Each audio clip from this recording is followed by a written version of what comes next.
El papel de la autoconsciencia en la transformación personal. Segunda parte. Si cada vez que nos obsesionamos o autohipnotizamos con nuestros asuntos o con nuestros problemas cayéramos al suelo, tendríamos las piernas llenas de magulladuras y no se llegarían a curar nunca.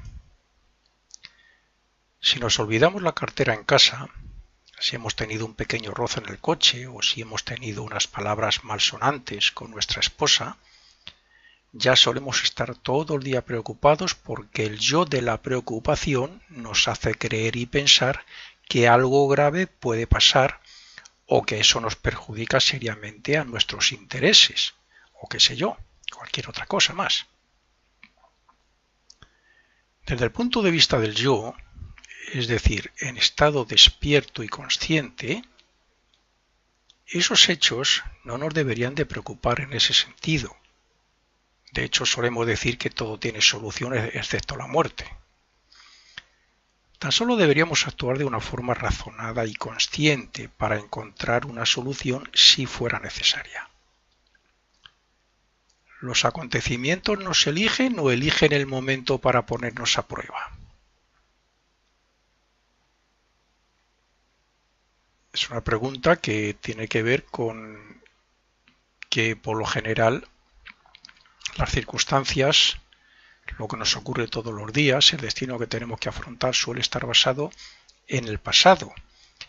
En el pasado, una pequeña parte del pasado de esta misma vida, pero en gran parte en el pasado de otras vidas, en causas de otras vidas.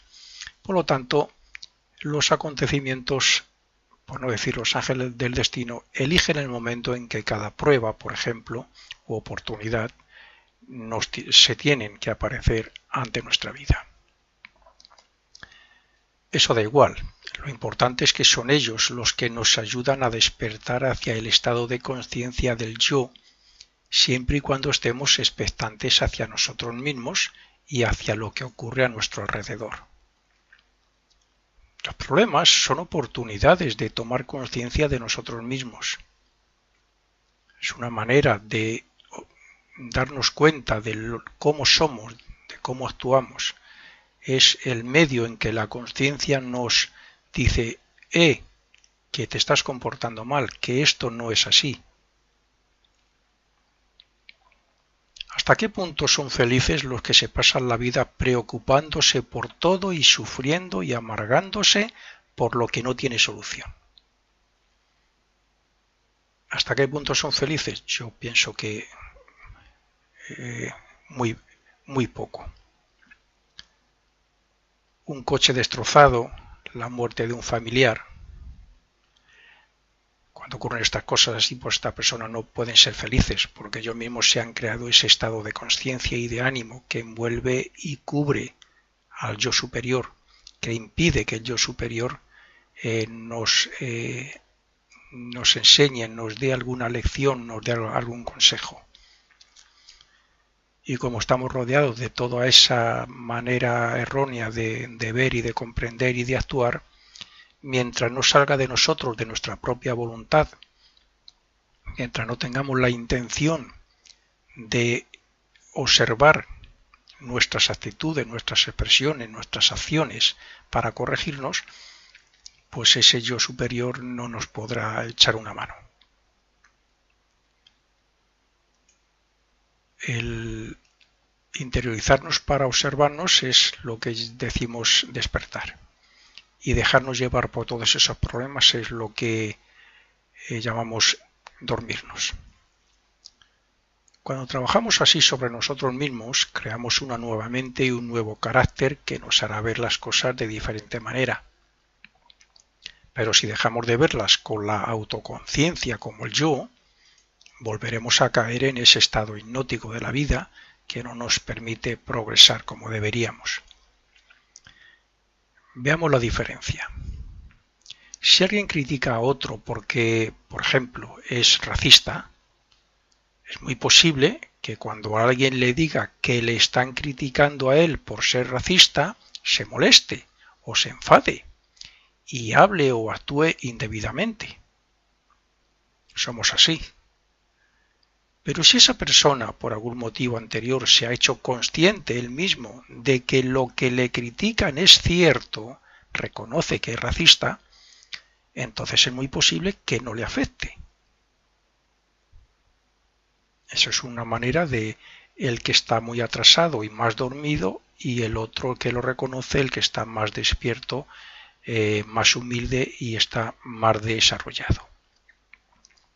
El resultado no es el mismo.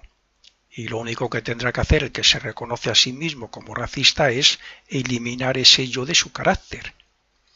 Pero su actitud siempre será mejor que la actitud malhumorada del primer ejemplo. El que no reconoce que es racista o lo reconoce pero no lo quiere decir y no quiere dar muestras de ello. He conocido personas que, hablando sobre estos conocimientos, me han sugerido que les aconsejara ante hechos como las discusiones con su pareja o con los compañeros de trabajo. Al rato me daba cuenta yo de que esa persona también tenía culpa y que no era un incomprendido ni la víctima que aparentaba ser. Así es que debía decírselo de la mejor manera, sin ofenderle y sin que lo entendiera mal. El resultado era, en el caso de admitirlo, que cambiaba de actitud o digamos que se elevaba a un estado de conciencia superior, o sea, digamos que en cierto modo despertaba un poquito más, ¿no? Y comenzaba a ser más comprensivo y más tolerante. O bien, en los casos que no admitían su culpa, pues seguían en su estado de inconsciencia ante la realidad, por no decir que lo empeoraba con su enfado y su distanciamiento de mí. ¿Qué me ha ocurrido?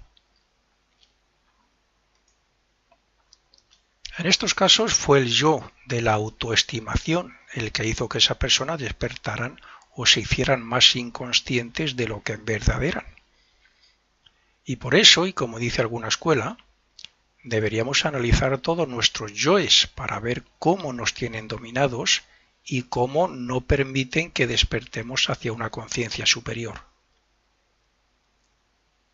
El autoanálisis y la autoobservación no solo tienen la gran ventaja de descubrir por cuántos yoes o defectos estamos dominados, sino que también nos hacen ver las virtudes con las que podemos combatirlos y elevar nuestra conciencia. Pero, cuidado, la observación sobre sí mismo no es la mera observación que hacemos sobre el mundo que nos rodea. Esta observación no tiene ninguna relación con los sentidos, sino que es algo así como un sexto sentido perteneciente al yo superior.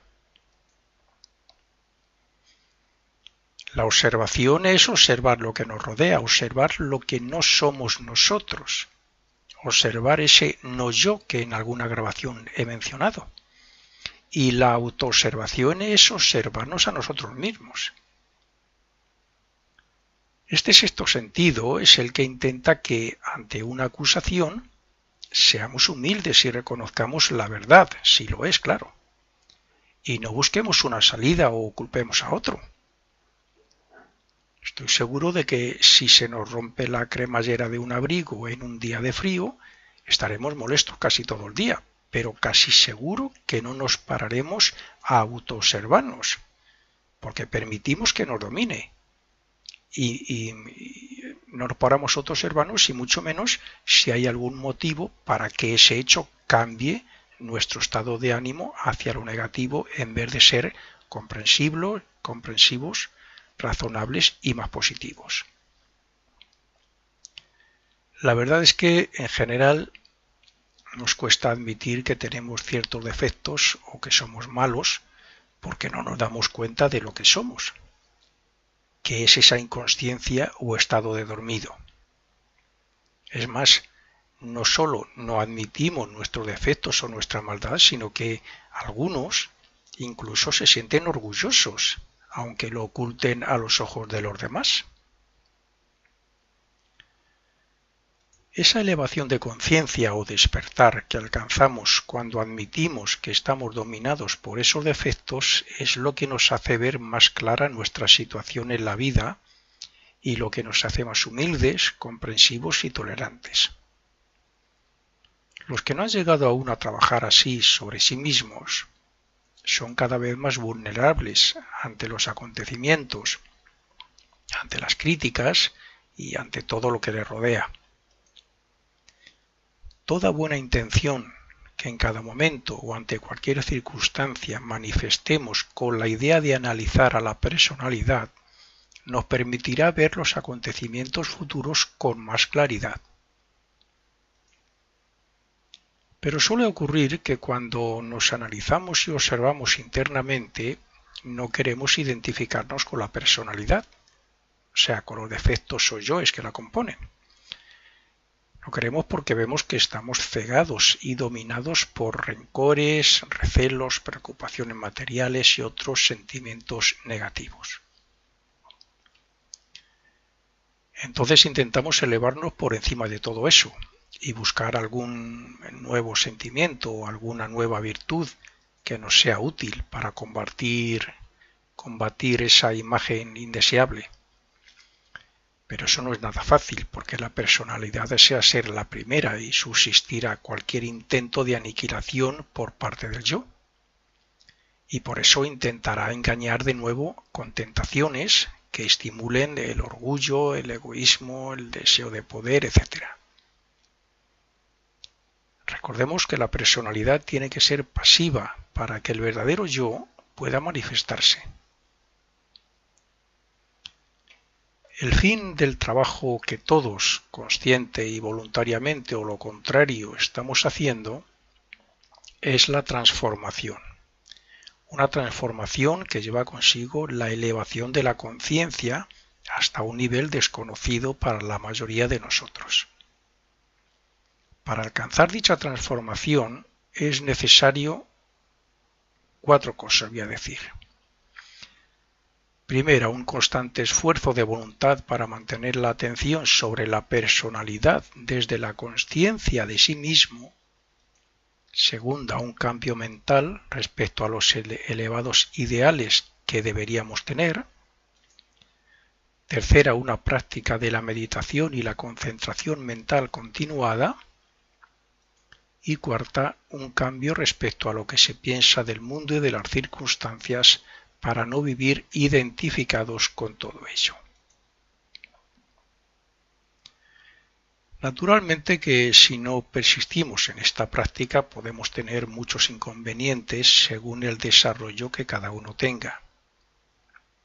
Uno de ellos es la poca consideración hacia el prójimo. Poca transformación se puede conseguir si seguimos viendo a la humanidad desde el punto de vista del racismo o la xenofobia.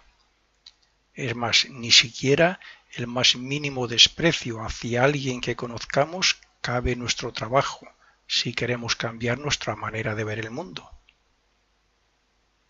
Podemos cambiar interna y psicológicamente observándonos y persistiendo en el cambio, pero no se hará una auténtica transformación mientras pensemos negativamente sobre alguien de otra raza, sobre un vecino o sobre un compañero de trabajo o amigo. Desde que obtuvimos la mente, nos hemos transformado enormemente y nos hemos distanciado de aquel estado de conciencia semi-animal que hoy no puede alcanzar todavía el reino animal actual. Pero ese distanciamiento ha sido alcanzado desde ese estado inconsciente e involuntario que llamamos dormido. Es decir, porque la propia evolución así lo tiene previsto. Antes de, a partir de darnos el germen de la mente y empezar a hacer lo que hoy llamamos razonar, estábamos totalmente dormidos desde el punto de vista de la consciencia. Y aunque cada vez razonábamos más, nos íbamos durmiendo, íbamos velando la auténtica conciencia porque éramos dominados por todo lo que existía aquí en el mundo físico. Y eso que existía en el mundo físico nos dominaba y nos dormíamos más y cuanto más uso hemos hecho de ello, más. Y ahora ya, al cabo de unos miles de años, que estamos empezando a utilizar más seriamente la mente para razonar, es cuando tenemos más oportunidades de despertar, de separar el verdadero yo de todo lo demás. Es cierto que todo puede seguir así, pero la etapa y el momento actual nos ofrece la posibilidad, a unos más que a otros según su desarrollo y su comprensión, de acelerar nuestra evolución desde el punto de vista de la conciencia y del ser. Pero como todo progreso lleva al ser, es un inconveniente el hecho de que no amemos al prójimo como a nosotros mismos. ¿Cuál es la barrera que nos impide llevar a cabo esto? Pues los muchos y diferentes yoes que nos atan y que hacen que nos identifiquemos con el mundo, con las circunstancias, con los problemas, con lo que deseamos y con el egoísmo principalmente. Por eso debemos tener un cambio en la forma de pensar y de ver el mundo y al prójimo. El hecho de identificarse con nuestros cuerpos y nuestra mente, y ni siquiera el hecho de obtener mucho conocimiento o de comprender todo lo que aquí se dice y más, nos facilita esa transformación que todos debemos alcanzar. Si no hay práctica y persistencia, nada se conseguirá. Decimos que somos malos cuando violamos las leyes o cuando criticamos o deseamos el mal a los demás, etc.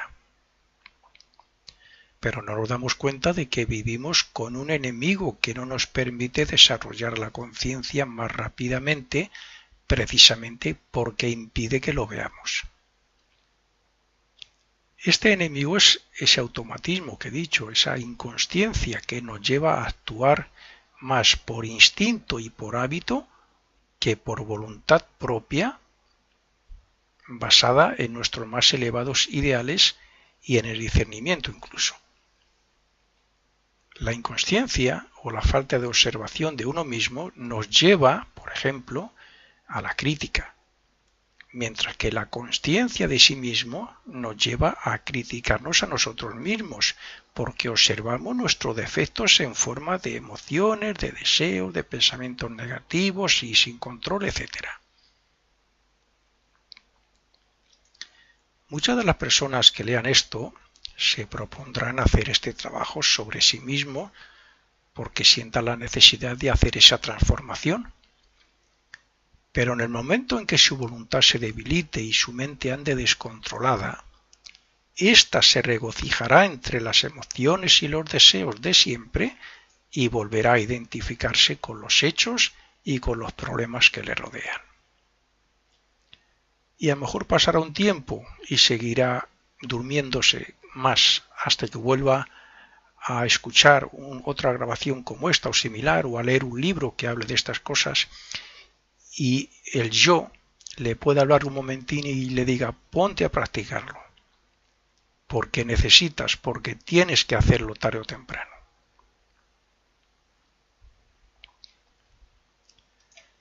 Quien quiera transformarse para elevar su conciencia tiene que crearse el nuevo hábito de estar expectante sobre sí mismo en todo momento. Repito, estar expectante sobre sí mismo en todo momento. Pero esto no significa que no pueda dedicar un tiempo a la oración o a otros asuntos culturales, deportivos o espirituales, así como atender a sus responsabilidades y obligaciones.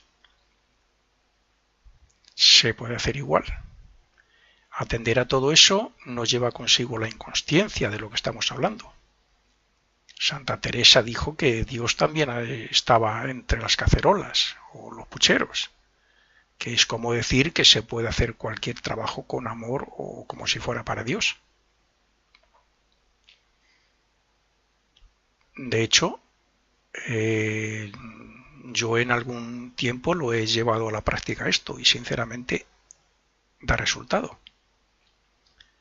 Pues algo así pasa con este trabajo sobre uno mismo. Hagamos lo que hagamos, debe ser hecho con la conciencia puesta sobre ello, así como sobre nuestra mente, nuestras emociones y nuestras actitudes. Esto es, al fin y al cabo, una forma de meditar que nos hace conscientes de la realidad y de lo equivocados que estamos al pensar que somos lo que comúnmente pensamos ser. Meditar desde la inconsciencia o pensando en mil cosas a la vez sirve de poco, como ocurre cuando nos dedicamos a ir a unas charlas y llevamos a la práctica lo que nos dicen durante solo 24 horas, porque nos olvidamos pronto de ello y porque no nos recordamos a nosotros mismos cuando lo escuchamos eso. El trabajo necesario para transformar la personalidad es mucho más serio que todo eso. Debemos grabarlo en la memoria del ser y persistir mediante la repetición hasta que se haya formado un hábito de vida. Hasta que sea un hábito de vida el hecho de estar atentos a lo que ocurre a nuestro alrededor, a lo que nos afecta en nosotros mismos y a razonar conscientemente sobre todo ello. La transformación solo se puede conseguir por medio de ver cómo actúa, piensa y siente esa persona que ahora somos, para luego obligarla a cambiar y a dirigirla por los caminos que llevan al espíritu, o al ego, en este caso.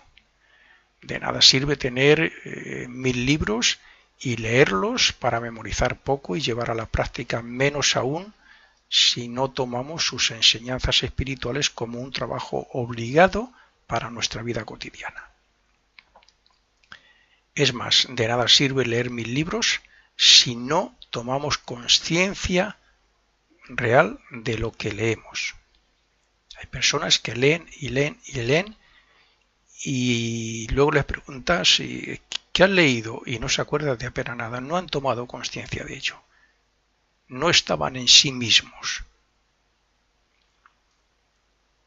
Esto es como decir que mientras sigamos actuando desde la falta de voluntad y de la inconsciencia que lo hacemos, es obvio que no nos podremos corregir a nosotros mismos. ¿Qué decir tiene que cuando caemos en una identificación por algún problema y nos domina hasta el punto de hacernos violentos, estamos cayendo del nivel alcanzado? Y si esto se repite muchas veces, habremos perdido todo lo ganado. Cuando nos identificamos con nuestros asuntos, o cuando nuestros asuntos nos dominan, cuando gozamos con nuestras emociones, cuando hacemos caso a nuestros bajos deseos y cuando no controlamos a la mente, estamos volviendo de nuevo al automatismo y a la inconsciencia, o sea, al estado de dormido. Entonces solo reviviremos influencias o incitaciones egoístas y personales para sobrevivir y para disfrutar de la vida, pero no para trabajar sobre nosotros mismos. Cada vez que, gracias a la propia observación, nos damos cuenta de que un defecto, un vicio o cualquier otro yo nos domina y hace que nos identifiquemos con él, ya estamos comenzando a vencer la batalla, porque hemos tomado conciencia de ello, de algo que no conocíamos, lo que nos lleva a ser menos yo personal y más autoconsciencia. Estoy de acuerdo en que la fe, la esperanza, el amor y otros aspectos religiosos han sido muy útiles para el progreso moral y espiritual de la humanidad, pero hoy son menos los que lo necesitan para elevar su espíritu. Parece que, como el científico, necesitáramos algo más que fe.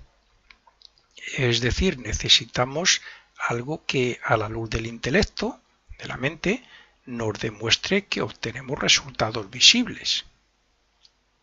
Y es gracias a la autoconciencia permanente y a la observación de sí mismo como podemos ver dónde fallamos y cómo nos dejamos hipnotizar por todo lo que no es el verdadero yo. Quien esté interesado en hacer esta transformación debe tener claro que cuando hacemos las cosas mecánicamente, instintivamente o por hábito, aunque lleve cierto esfuerzo y persistencia, no se considera un trabajo consciente. Podemos hacer nuestros deberes y responsabilidades con voluntad e inteligencia, pero si no lo hacemos conscientemente, no podremos observar dónde fallamos. El trabajo y el esfuerzo al que nos referimos cuando hablamos de transformación traen resultados que satisfacen al yo espiritual y no a la personalidad. ¿De verdad se producirían tantas guerras y actos de maldad si en vez de actuar como personas inconscientes y autómatas lo hiciéramos desde la conciencia y de sí mismo y la propia observación? Por supuesto que no. Estamos hablando de personas como las que nos interesan todos estos temas, el progreso individual, el progreso moral, intelectual y espiritual. No personas salvajes. Las personas muy poco desarrolladas no son capaces ni de autoobservarse, no desean ni siquiera autoobservarse, prefieren hacer la guerra. Pero personas que de un desarrollo medio o algo elevado ya tenemos un progreso suficiente como para que la consciencia nos pueda hablar. Y cuando nosotros nos autoobservamos y meditamos sobre nosotros, etcétera, como he dicho, es cuando podemos cambiar muchas de las decisiones y de las acciones que hacemos en las 24 horas de cada día. La vida con sus experiencias son nuestros maestros porque podemos experimentar en cada acontecimiento. Pero si no lo hacemos desde la buena voluntad y la conciencia, moriremos casi con lo mismo aprendido que ya traíamos cuando nacimos. La vida nos domina con sus acontecimientos y la única manera de superarlos sin identificarnos con ellas es trascenderlos conscientemente y sin apego. Esto parecerá una tontería, pero si me molesto porque me han tocado o cambiado de sitio algo y al siguiente día me enfado con un conductor que me hace una mala pasada y así sucesivamente, puedo terminar actuando violentamente o dando gritos, porque en vez de trascenderlo, me he identificado con ello y me he dejado llevar por esos yoes que me hacen inconsciente de mí mismo. Esas cosas, esos yoes, velan mi consciencia, o sea, cuando yo estoy hablando ahora mismo, soy consciente de mí mismo, de lo que digo, de lo que expreso, de lo que deseo enseñar. Si yo ahora mismo me ocurriera algo y cambiara un estado emocional descontrolado, unas emociones muy fuertes me dominaran, por supuesto que no podría decir lo mismo, no estaría capacitado para seguir escribiendo o grabando todo esto. La persona consciente de sí mismo es equilibrada y nunca puede ser violenta. Por eso debemos interiorizarnos y no permitir que los deseos y las emociones negativas nos dominen. Si no estamos expectantes, esa negatividad nos adormecerá y sutilmente nos cegará para que no veamos que estamos otra vez dormidos. Es importante poner barreras cada mañana cuando nos levantamos, haciendo una visualización de lo que debemos o queremos hacer durante el día de una forma consciente. Es una visualización de cómo nos gustaría que fuera el día y vernos a nosotros cómo respondemos perfectamente y conscientemente. Esta autoprogramación voluntaria y consciente nos recordará a lo largo del día cómo debemos actuar en cada momento. No es necesario que nos dejemos arrastrar por los malos pensamientos, deseos y sentimientos. Si los observamos y los dejamos pasar, no nos afectarán para nada. Muchas personas piensan que es inevitable dejarse dominar por ciertos aspectos de la vida, dada la vida social que llevamos. Pero eso no tiene por qué ser así. Es cierto que la mayoría de nosotros podemos ser tentados por determinados aspectos de la vida, sobre todo cuando tenemos mucho tiempo libre y una mente ociosa. Hay personas que no dejan de fumar o que se hacen alcohólicos, hay otros que no lo hacen, pero van al gimnasio para lucir o para formarse un cuerpo y luego lucirse con él en la playa o por ahí. Otros se pasan un montón de horas viendo la televisión y metiéndose conscientemente en el papel de lo que ven, hasta el punto de que pierden la conciencia personal, la conciencia de sí mismo. Otros se juegan el dinero en la lotería o en los casinos, etc. Como podemos ver, unos están hipnotizados o ciegos por cosas relacionadas con el cuerpo físico, otros por las emociones y otros por su propia mente. Sin embargo, si esas personas tuvieran el grado de desarrollo suficiente como para manifestar algo de la influencia superior, o sea, del yo o alma, lo superarían pronto o ni siquiera habrían caído en la trampa que esos yoes nos ponen para hacerse fuertes. Quiero decir que nos podemos dejar engañar por los diferentes cuerpos que tenemos, aunque el yo superior nos advierta que lo que vamos a hacer o lo que estamos haciendo no se relaciona con él.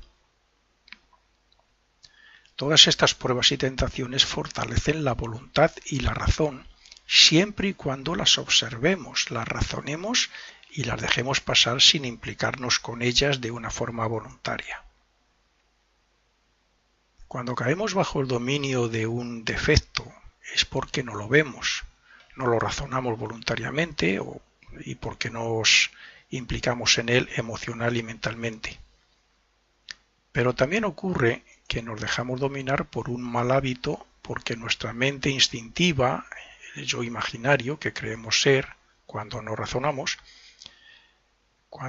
porque nuestra mente instintiva nos dice que por hacer eso no pasa nada.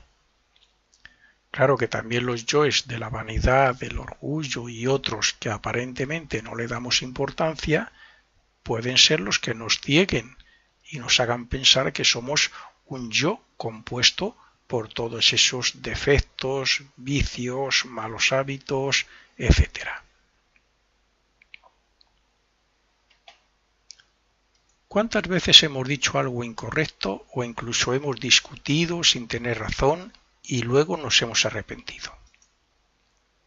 Muchas veces y a diario. Incluso escuchamos la voz de nuestro yo y nos hacemos conscientes de la realidad, proponiéndonos a la vez no caer otra vez en ello. Pero cuando llega otra ocasión, si nuestra mente no está controlada por la consciencia de sí mismo, responderá instintiva y automáticamente bajo la guía de otro yo de esos que cierra la consciencia del verdadero yo. Por tanto, somos utilizados una y otra vez por las circunstancias, por los acontecimientos y por nuestros aspectos personales, porque desde pequeñitos hemos sido enseñados por la vida social y por las personas que hemos imitado y que nos han educado y rodeado de esa manera. Por eso es inevitable hasta que en la pubertad comenzamos a tener decisiones propias. Si en esta etapa o incluso desde la infancia hubiéramos encontrado a personas relacionadas, por ejemplo, con estos conocimientos, con la verdadera filosofía oculta, seguro que la mayoría de nosotros no estaríamos tan ciegos y seríamos el capitán de nuestro barco. Nos podemos disculpar o justificar con no sé cuántos motivos, pero la realidad es clara. El verdadero yo tiene que imponer su voluntad sobre sus cuerpos y sobre todos esos yoes que intentan que no se manifieste, pero mientras tanto, después de cada vida, tendremos que rendir cuentas de nuestras actuaciones en ella.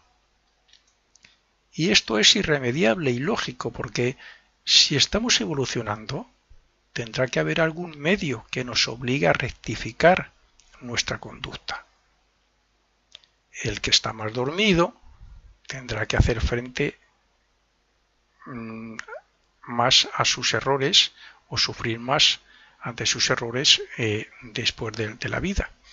El que está más despierto es más consciente de sí mismo, es más observador de su aspecto o de sus aspectos internos.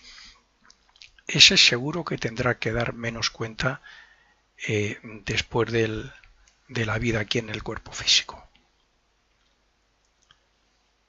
En cada vida progresamos siempre algo, unos muchos y otros menos, y ese progreso le traemos en forma de poder en los diferentes cuerpos o vehículos. Por tanto, a mayor progreso, pues podemos decir que más poder del verdadero yo. El verdadero yo, o la conciencia, nos habla más fuerte y más claro. Pero como la meta y perfección espiritual está aún muy lejos, está claro que tiene que haber algo que nos ayude a limpiarnos de la influencia de todos esos defectos y errores, sean muy o poco graves. Por eso, después de cada vida, volvemos a morir como yo personal, el yo que creemos ser, para luego volver a ser el verdadero yo que se encuentra por encima de la mente, el observador, el conocedor. Antes de que eso ocurra, tenemos que deshacernos de todo lo que nos ata a la tierra y de todo lo que no esté en sintonía con el espíritu. Así es que, si hemos sido fumadores, tendremos que vencer el deseo de fumar por medio del sufrimiento por no poder fumar. O si hemos ofendido o injuriado, sufriremos en nuestra conciencia personal lo que la otra persona sintió cuando lo hicimos, para aprender y sentir el dolor ajeno que hemos causado. Así ocurre con todas nuestras actuaciones en pensamiento, en sentimiento, en hechos y por medio de la palabra. Todo lo que nos ha desviado de la línea espiritual y evolutiva que debemos seguir debe ser purgado para así renacer con una serie de lecciones aprendidas y con una voz de la conciencia más fuerte. La enseñanza es simple. Cuando actuamos en contra de las leyes divinas y de las que generalmente el hombre ha creado, estamos cegados o hipnotizados como verdaderos yoes que somos. Y cuando la personalidad con su mente se relaja, el yo verdadero puede hablar, corregir y hacerse fuerte porque se ha hecho consciente de la situación y utiliza su voluntad para razonar y dirigir o bien para no implicarse. Fin de la segunda parte.